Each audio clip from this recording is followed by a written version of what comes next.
el país que va a recibir cualquier presidente que sea, cualquier candidato que gane, va a ser un país muy complicado. ¿O no, Eduardo Constantini? Efectivamente. No, y aparte va a tener que renegociar la deuda externa, que son más de 200.000 millones de dólares, que no es poco, digamos. Es decir, el gobierno actual, efectivamente, cosas que no quería hacer fue congelar las naftas, o más que congelarla, por lo menos no indexarla al valor del dólar. Después hizo un default de la deuda local, que yo creo que eso fue un error histórico. ¿Por qué? Porque los bonos de corto plazo del sistema argentino es, primero, tocar el nivel de confianza.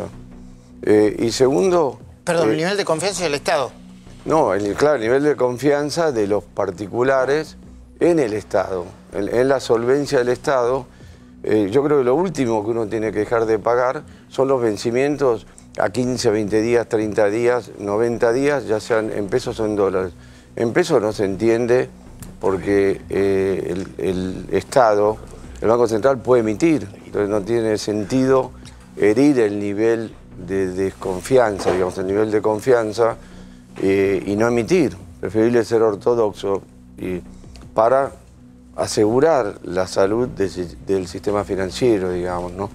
Y además provocó mucho enojo en empresas que tienen muchos empleados y pagan con eso. Lo utilizaban como instrumento para pagar los sueldos.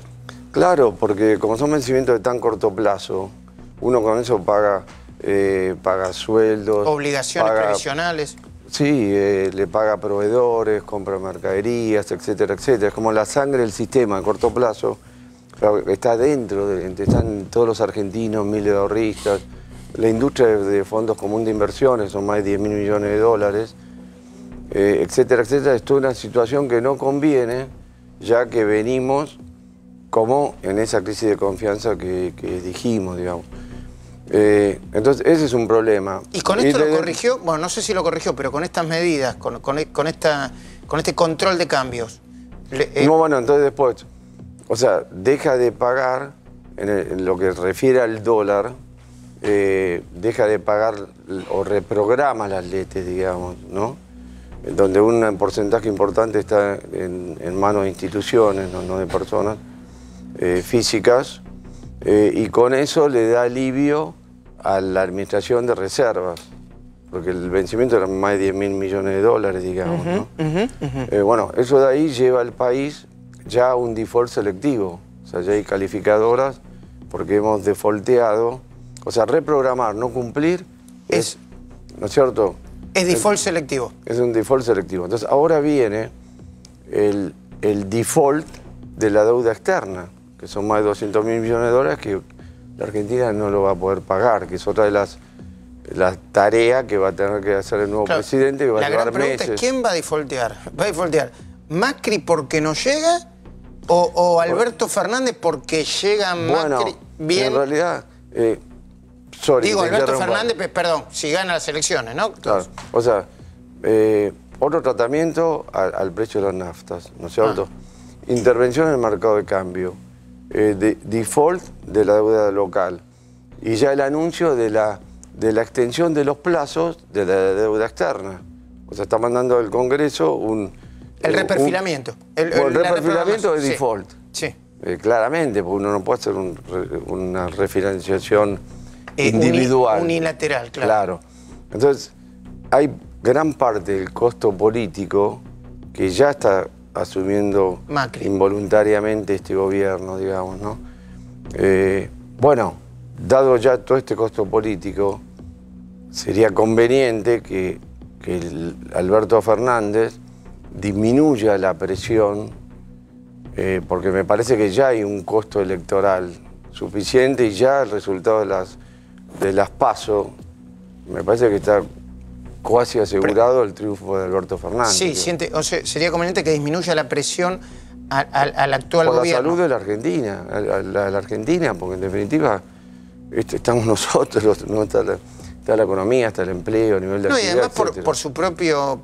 si es correcto lo que... Te puedo tutear, ¿no, Eduardo? Obvio, sí. Nos tuteamos la vida real, no podemos tutear. Con lo único que no eso es con los presidentes. Aunque me tuteo en la vida real, los trato a usted. Perdón, que me salí, pero vuelvo. No, y además debe haber una conveniencia política, porque si mucha gente empieza a sospechar que Alberto Fernández presiona para hacerle pagar el costo político, el trabajo sucio, ¿se le puede volver en contra desde el punto de vista electoral o no? Sí, yo creo que sí. Él tiene que, se dice, un fine tuning, digamos. ¿Qué es un fine tuning? Una de cal y una de arena, digamos, ¿no? En realidad fue más en contra del gobierno, más agresivo a partir de la manifestación del sábado a favor de Cambiemos. Esa manifestación, en definitiva, también precipitó toda esta situación, digamos, ¿no? Pero, a ver, ¿no la tendría que haber hecho Macri?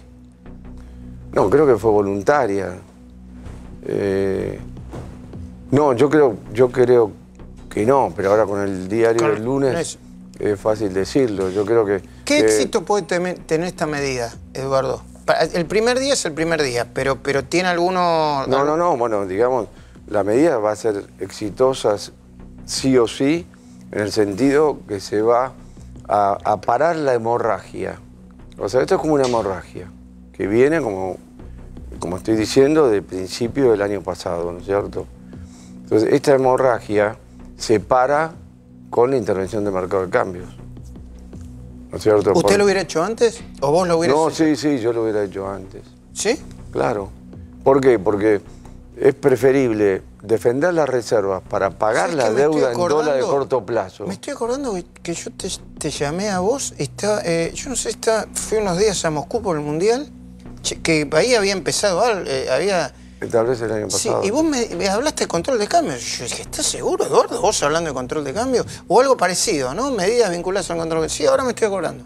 Vos ya habías planteado la idea, Es que, o sea, la reserva la tenés que cuidar. Por supuesto que uno tiene que ver la cantidad de balas que tiene, a ver si enfrenta al mercado o no enfrenta. O sea, si el mercado te termina venciendo y perdés reservas en el camino, la situación queda mucho más debilitada, digamos. ¿Ahora tienen las balas suficientes? Ahora tienen las balas suficientes porque el mercado está intervenido, reprogramaron las letes. ¿La bala suficiente hasta cuándo? Bueno, no sé. Hasta el 27 de octubre. Bueno, no, porque después igual hay que seguir hasta diciembre. Bueno, pero hasta diciembre. En la medida que la deuda y los intereses no se paguen, el país va a tener superávit, porque tiene superávit comercial. Que es lo que pasó con Néstor Kirchner, digamos. Pero lo que pasa es que ya tomó con un default total de deuda externa y después se pasó meses refinanciando. Negociando, sí. Terminó con una quita grande y unos cupones muy bajos, pero la Argentina dejó de pagar la deuda. Lo que pasa, bueno, el país está destruido. ¿No? La peor crisis desde la crisis del 30 fue la del 2001-2002. Ahora, Eduardo, vos coincidís a ver, el dólar se fue de 45 a no sé cuánto el lunes. A 55. A 55 el lunes. ¿Porque ganó Alberto Fernández? ¿O bueno, por qué?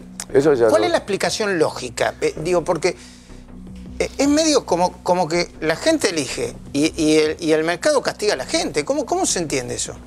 Claro, bueno, eso en realidad lo sabíamos, ¿no? Que si perdía Macri las PASO por mucho, efectivamente iba a subir el dólar, iban a bajar los bonos, iban a bajar las acciones, iba a subir la desconfianza, porque parte del segmento de la población, los inversores, etcétera, tienen temor a la heterodoxia histórica de Cristina Fernández de Kirchner en su propuesta electoral con Alberto Fernández, digamos. ¿Y vos qué ves ahí? A ver. Bueno, yo lo que dije antes de las Yo no lo veo a Alberto como un títere. Sí puedo entender que puede haber tensiones. ¿Vos qué ves? Bueno, yo no soy un politólogo, no lo sé exactamente. Creo que va a depender mucho de qué buen piloto de tormenta sea Alberto Fernández. Porque después acá hay una dinámica de 4 años donde efectivamente la Argentina tiene muy poco grado de libertad, la situación es complicada por donde la mires y si él logra sacar a la Argentina de esa crisis, yo creo que él se va a fortificar políticamente, puede empezar a cosechar más votos propios.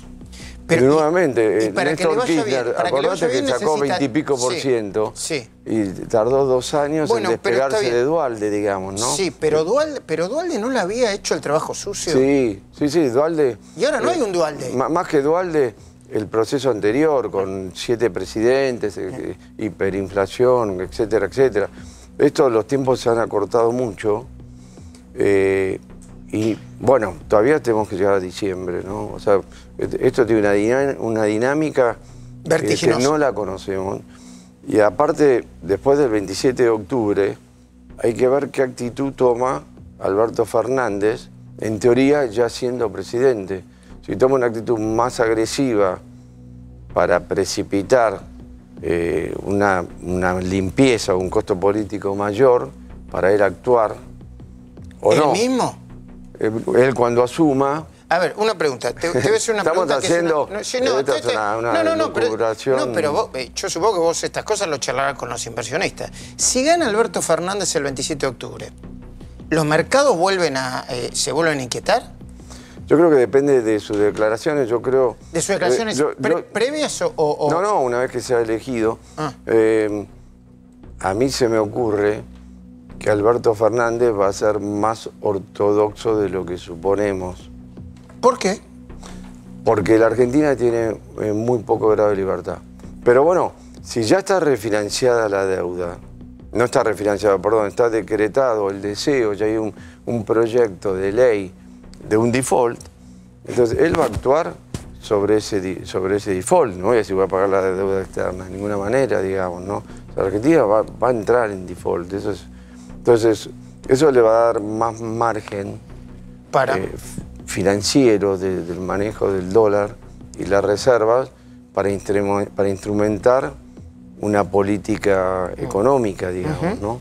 ¿Vos qué le aconsejarías a un inversor hoy? ¿Que fuera conservador o que fuera, a ver, ¿cómo no, bueno, depende. O sea, el nivel de riesgo, por ejemplo, el valor de las empresas no es nada. El valor de las empresas, yo creo que si se juntan 4 acá pueden comprar una empresa, ¿no? Porque sí. El otro día me dijeron que valían todas las acciones de las empresas argentinas juntas en Nueva York, no pasaban los $1.000 millones. No, eso no. ¿Es una barbaridad eso? No, eso no. Sí, no, completamente. Pero, bueno, pero porque usted tiene en venta aparte de la suya y tiene... No te comprar nada, no vendo nada. Pero la bolsa cayó a ponerle 70% bueno, el valor pero igual es mucho más que esa cantidad, digamos, ¿no? Por ejemplo, el Banco Francés vale menos de lo que valía en el año 1993, por ejemplo, digamos. Una locura. El valor de mi empresa vale menos que cuando salió a Bolsa Argentina en el año 2008, digamos, ¿no? O sea, pero la percepción de riesgo y el temor hace que la gente se refugie en el dólar. O sea, hay como una irracionalidad también, ¿no? Entonces depende, un inversor, qué consejo darle, depende del perfil de riesgo que tenga, la cantidad de patrimonio líquido, y en todo caso, qué porcentaje puede invertir a valores muy atractivos, pero en una situación de incertidumbre en la Argentina. O sea, no podés invertir el 80% de tu cartera, claro. Tenés que diversificarte y elegir las oportunidades. Claro. Entiendo. ¿Confía en que la medida de hoy, mañana se pueda sostener y en las próximas horas? No, por supuesto, o sea, esta medida continúa y lo que vamos a ir viendo es el nacimiento de ese mercado, llamémosle mercado libre, que es el contado con liquidación. Que la brecha va a mostrar el nivel de confianza. Eduardo Constantini, muchísimas gracias por haber estado acá. Gracias a vos.